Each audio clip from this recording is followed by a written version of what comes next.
Good morning. I'm going to show you how to make a print from a pizza base. Okay, so you'll need to source the polystyrene base from the inside of your pizza packaging, and we can use that to create a really lovely dry point etching. Okay, so here's one that I did earlier from a drawing of my dog Holly, which I then sketched out, and here's the resulting print. Okay, put that back up on the wall.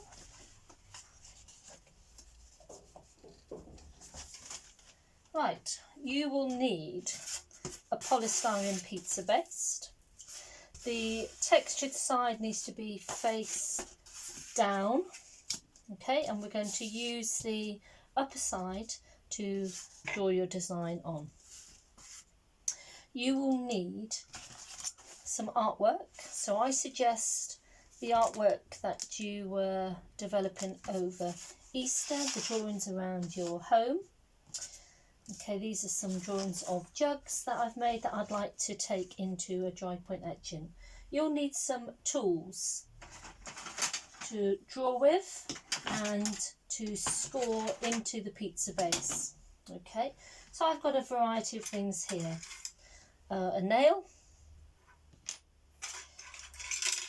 a darning needle, a dressmaking pin, and very sharp pencils. Okay, you can use whatever tools you like that will score into this soft polystyrene. So I've got other tools such as chopsticks, stirrers, that's an etching tool. Anything that will create texture like this hair dye sampler. Forks are also useful. Okay, I have a serrated knife. Okay, so first of all you need to transfer your artwork onto the pizza base. This is round. If you wanted a different shape, you could cut it with scissors if you wanted a square, as an example. Okay, so I've already started to draw my design on. So you can use a pencil. I suggest a soft pencil, maybe 6B, 4B, 3B, okay, that isn't going to press too hard into the pizza base, okay, because you'll score into it. So just sketch your design on. You could use some tracing paper and transfer the design on that way. Okay, right, so once you're happy with your composition, so I have 2 jugs here and a teapot. I've created an imaginary wallpaper behind and a tabletop with a doily.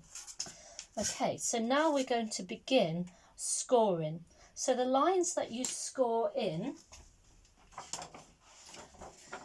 will be left white. So you need to make a decision what is going to be white. Okay.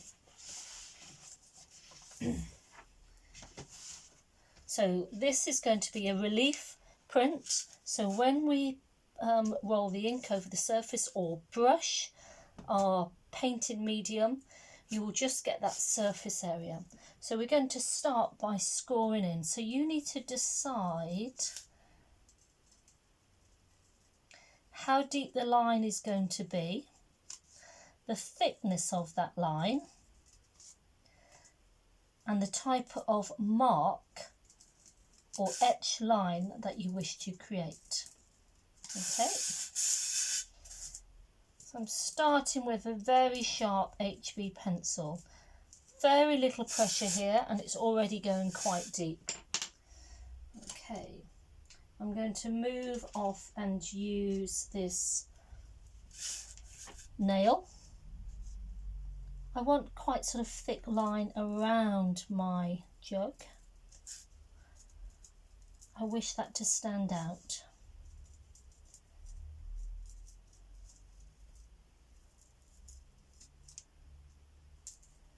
And you're going to keep on working this way until you are happy with the amount of etch lines you have.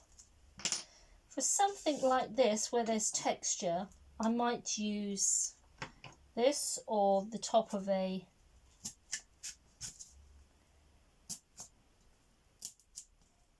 chopstick. I quite like those little round holes. They give a nice pattern to the piece.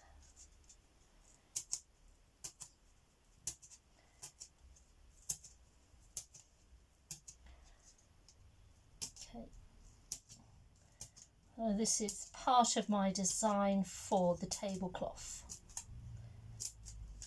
This square edge is pretty as well, so you might want to have a play with that and see what you get. Okay. Anything that you can push in that's going to leave a mark or a texture will be interesting.